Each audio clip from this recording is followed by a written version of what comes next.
Yeah, I'm desperate to win it. Obviously, I've played a good part in the journey to the final this year. Obviously, I think we played against Guilsfield, Colwyn Bay, all tough games. Scored the goal against Guilsfield. I drove through from, I think it was about the halfway line.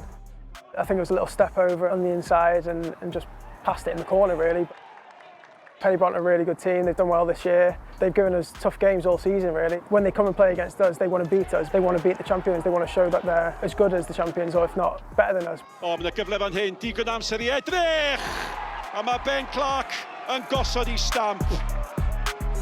So last season, that was my breakthrough season at TNS, and we were obviously devastated not to win. I think it came down to the final day of the season. But this year, to have a mainstay in the team and to play a big part in winning the title back, I'm really chuffed with myself for it as well.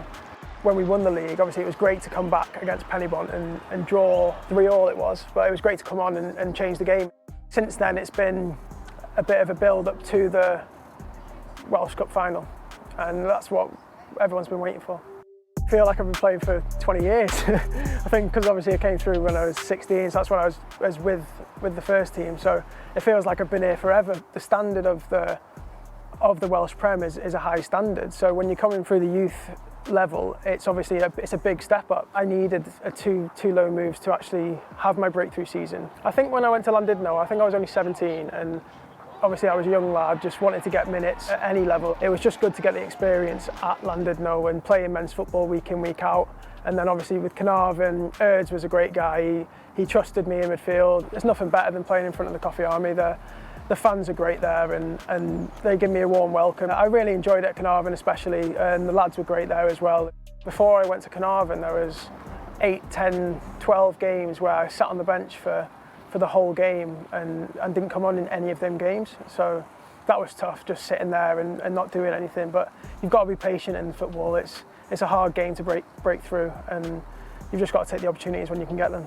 So yeah, I've just signed a 3-year contract, taking me through till 2025, I think. So it's good to be rewarded for my hard work.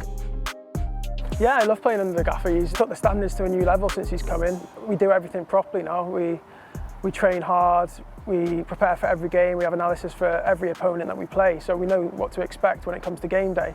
And if you're not performing at the level you should be performing at, then you're not in the team. Since he's come, that's really where I've felt part of the first team and a good part of the squad, like a valued part of the squad. The level of TNS's team is very high, and obviously you have to be good enough to play in Europe because that's the pinnacle of the season. We want to go far in Europe. We want to try and get to the group stages, and that's why people want to come and sign for TNS as well, because you don't get to play in Europe if you're playing in League One or League Two. So that's the big thing at TNS, is obviously the European campaign, which everyone looks forward to every year.